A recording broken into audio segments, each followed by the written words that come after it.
मुनीर फारूक साहब, क्या मुमकिन है कि डिप्टी स्पीकर की जो रूलिंग है उसके भी खिलाफ फैसला दिया जाए, फुल कोर्ट भी नहीं बनाया जाए और फिर जो माजी के फैसलों की मिसालें दी जा रही हैं उस पर भी कोई बात नहीं की जाए, और जहां एक ये मौक़िफ़ दिया गया कि पार्लिमानी पार्टी ही पॉलिटिकल पार्टी है, आजकल के इन हालात में जो सियासी जमातों की सूरत हाल है, चूँकि तहरीक इंसाफ ने मुस्ताफ़ी होने का ऐलान किया कौमी असम्बली से, लेकिन फिर कौमी असम्बली से इस्तीफ़े उनके मंजूर नहीं हुए या फिर उन्होंने ख़ुद इस मामले में कोई बाकायदा अमल का ऐलान नहीं किया, और फिर ये भी बात सामने आई कि कई मौके ऐसे हुए जहाँ पर जब हवाला दिया जा रहा था मुस्लिम लीग नून या मुस्लिम लीग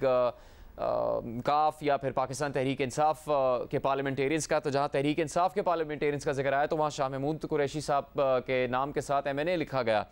तो उस सूरत में तो आपके इल्म में है कि इस वक्त जो तहरीक इंसाफ की मौजूदगी है कौमी असम्बली में, उसमें पार्लिमानी लीडर कौन है? तो ये तो कोई भी तसव्वुर नहीं कर सकता कि उस पार्लिमानी लीडर के पास इख्तियार होगा पाकिस्तान तहरीक इंसाफ के फ़ैसले करने का, फ़ैसले सादर करने का, हिदायत देने का। वो तो इमरान खान साहब के पास होगा। देखिए, सबसे पहले तो मेरे ख़्याल में पाकिस्तान की जो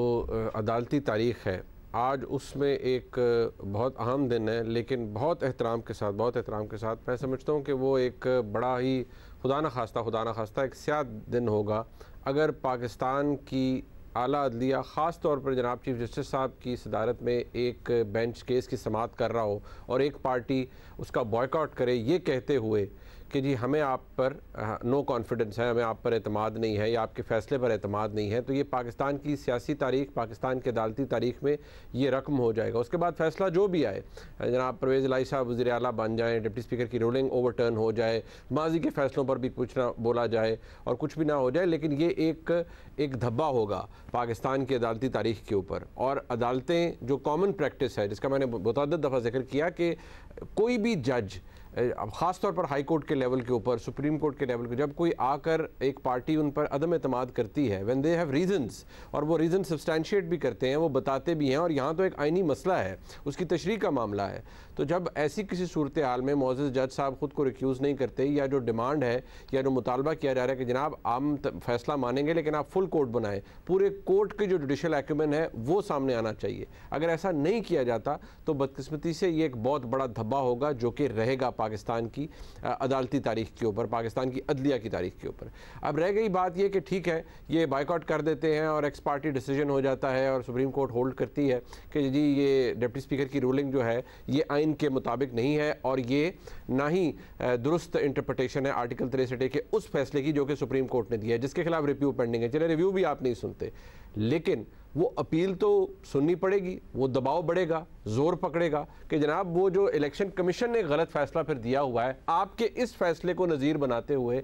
हम कहते हैं कि जी उसको भी सुनिए। फिर वहाँ पर क्या किया जाएगा? क्या वहाँ पर कोई नई चीज़ दरियाफ्त की जाएगी या बताया जाएगा कि नहीं ऐसे नहीं ऐसे है? वहाँ पर भी तो यही कुछ है ना, पार्टी हेड का एक रिटन डिक्लेरेशन, एक रिटन इंस्ट्रक्शन मौजूद है, सुप्रीम कोर्ट वो इलेक्शन कमीशन के अंदर फर्निश की गई है, आज सुप्रीम कोर्ट में भी वो पेश की गई है। फिर सुनना पड़ेगा, या अगर नहीं सुना जाएगा तो वो एक डिमांड बढ़ेगी कि नहीं अगर उसको आप सुन लेंगे तो फिर तो दूध का दूध और पानी का पानी हो जाएगा। ये सारा कुछ जो इन बिटवीन हो रहा है ये इन्फ्रक्चरस हो जाएगा, कानूनी ज़बान में कहा जाता है उसकी कोई अहमियत ही नहीं होगी, क्योंकि वो जो MPA साहिबान है बेशक वो D सीट ज़रूर होंगे सुप्रीम कोर्ट की तशरीह के मुताबिक, लेकिन उनका वोट काउंट हो जाएगा, क्योंकि वो फिर उनको D सीट गलत तरीके से किया गया होगा, या शायद वो उनकी D सीट वाला सिलसिला जो है उसको भी ख़त्म कर दिया जाए, क्योंकि वो सिरे से D सीट हुए ही नहीं, क्योंकि उनको पार्लिमानी पार्टी की कोई डायरेक्शन थी ही नहीं, पार्टी हेड का लेटर था और बकौल सुप्रीम कोर्ट के फैसले के, जो कि अब शायद दे दिया जाए कि पार्लियामेंट्री हेड जो है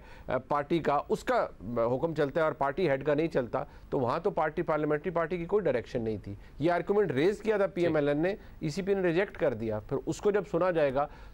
ये कंफ्यूजन क्यों है? कोई आम सुनने वाला इस वक्त जो आपको देख रहा है जुनैद साहब आपकी ट्रांसमिशन को, वो भी सर पकड़ के बैठ जाएगा कि ये इतनी ज़्यादा मुतज़ाद चीज़ें क्यों हैं। ये मुतज़ाद चीज़ें मेरे ख्याल में सुबह से 10 दफ़ा हम ये बात कह चुके हैं, ये मुतज़ाद चीज़ें हमने तो नहीं बनाई, ये मुतज़ाद चीज़ें, मुतज़ाद बातें किसी एक मेंबर बेंच या किसी हाई कोर्ट के जजमेंट में तो नहीं आई, ये ऑनरेबल सुप्रीम कोर्ट के फैसलों के नतीजे में सामने आई है। 8 जजेस जब लिखते हैं और ज़मीन और आसमान के कलाबे मिला देते हैं कि पार्टी हेड के पास क्या इख्तियार और क्या होना चाहिए, तो फिर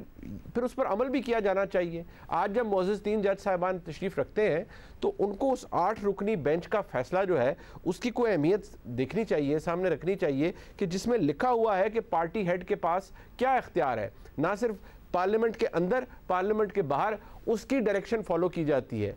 और वो कॉमन सेंसिकल बात भी ये है कि जिसके नाम पे वोट हुआ, जिसने पार्टी टिकट्स दी, जिसके नाम पे पार्टी चल रही है, जिसका वोट बैंक है, अब कोई तसव्वुर कर सकता है कि राजा रियाज साहब का वोट बैंक है? वोट बैंक तो इमरान खान का है, पार्टी के जो सरबराह है वो इमरान खान है। क्या इमरान खान साहब कभी ये आर्गूमेंट तस्लीम करते?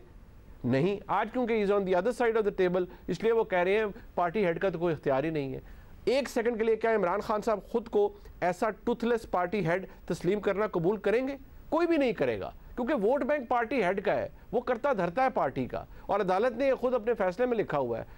या अदालत कह दे कि ये पुराने फैसले अब ख़त्म है, इनकी कोई बाइंडिंग इफेक्ट नहीं है, हम भी चुप करके बैठ जाएंगे, ठीक है जी, आपके फैसले जो आप चाहें करें। वैसे इसमें एक मसला ये है कि जुनैद, जो खुद तहरीक इंसाफ का अपना आइन है वो पार्टी चेयरमैन को इख्तियार देता है कि पार्टी चेयरमैन पार्लिमानी पार्टी को लीड करेगा, पार्लियामेंट्री बोर्ड को लीड करेगा, इलेक्शन कैंपेन को लीड करेगा और दीगर जितनी पॉलिटिकल कैंपेन होंगी, यानी कि जो पार्लिमानी पार्टी है उसको पार्टी चेयरमैन लीड करेगा और वो फैसला करेगा कि पार्टी की क्या पॉलिटिकल पोजीशन होगी जो भी करंट इश्यूज हैं उस हवाले से। यानी कि खुद तहरीक इंसाफ का आइन भी पार्टी के चेयरमैन को यानी इमरान खान साहब को इख्तियार देता है। और जब सुप्रीम कोर्ट ने 2018 में नवाज शरीफ साहब को सदारत से डिस्क्वालीफाई किया था, उन्हें प्राइम मिनिस्टर से डिस्क्वालीफाई करने के बाद, तो उन्होंने सिर्फ 63A का सहारा नहीं लिया था, इलेक्शन एक्ट 2017 का सहारा नहीं लिया था, बल्कि उन्होंने नून लीग के आइन का भी सहारा लिया था कि आइन के आर्टिकल 63A, इलेक्शन एक्ट 2017 की शिकों और नून लीग के आइन को एक साथ पढ़ा जाए तो यह पता चलता है कि पार्टी सरबराह मरकजी और फैसला कुन शख्स होता है और उसका पार्लियामेंट और इंतखाबी अमल में अहम किरदार होता है। वो पार्लिमानी अमल से मुतालिक हिदायत देता है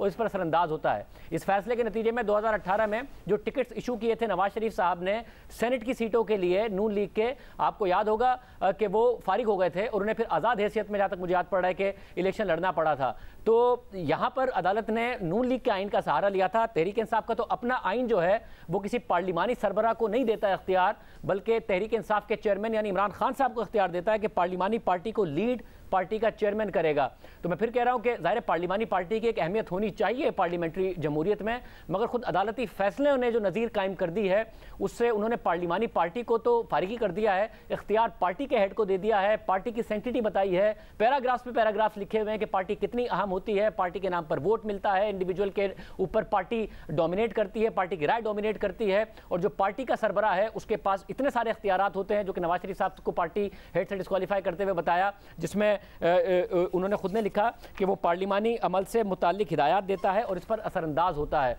तो कैसे अदालत अपने ही जो मुख्तलिफ डिसीशंस हैं उसके अगेंस्ट जाएगी और क्यों ज़रूरत नहीं है कि एक फुल कोर्ट बनकर फैसला करे कि अदालती फैसलों में जो इनकन्सिस्टेंसीज आई हैं उनको कैसे ख़त्म करना है, क्योंकि हर नई सिचुएशन में एक नया सवाल पैदा हो रहा है। और अगर अदालत नहीं फैसला करती है, 3 रुकनी बेंच ही मौजूद चीफ जस्टिस साहब फैसला करते हैं कि केस को सुनेगा, तो फिर क्या वो ये फैसला करेंगे कि जो बाकी 2 केसेज हैं 63A की रिव्यू और साथ में जो इलेक्शन कमीशन ने फैसला दिया था 25 लोगों को डीसीट करने का, और उनकी इस्तदा ये थी कि पार्लिमानी पार्टी ने तो हमें हिदायत ही नहीं दी थी, मगर पार्टी सरबराह के कहने पर अगर इलेक्शन कमीशन ने डिस्क्वालीफाई कर दिया है तो उनकी इस्तदा भी फिर जल्दी जल्दी सुनेगी सुप्रीम कोर्ट। क्या होगा आगे? ये अदालत ने अपने फैसलों से ही इस सारे के सारे क्राइसिस को पैदा किया है।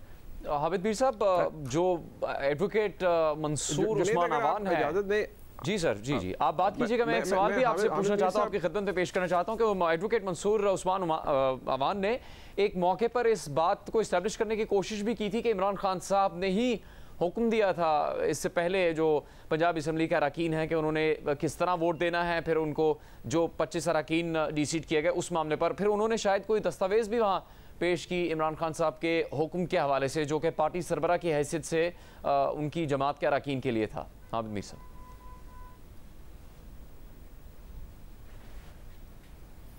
जी, ये जो दस्तावेज़ है ये वही है जो उनका ख़त था जो कि मैंने 2-3 दिन पहले ट्रांसमिशन के दौरान अली ज़फ़र साहब से भी मैंने सवाल किया था और उनको ख़त पढ़ के सुनाया था उनका पार्टी का सदर की हैसियत से, जो उन्होंने एक हदायत जारी की थी असद उमर साहब को और उन्होंने फिर आगे से एक ख़त लिखा था। तो इसमें ये बात तो दुरुस्त है कि जो पार्टी के सदर का जो इख्तियार है उसके हवाले से सुप्रीम कोर्ट मुतअद्दिद फ़ैसले दे चुका है और इसीलिए मैं थोड़ी देर पहले इसको कंपेयर कर रहा था, क्योंकि मैंने आज बहुत से वकला से बात की, तो मैं इसको कंपेयर कर रहा था जो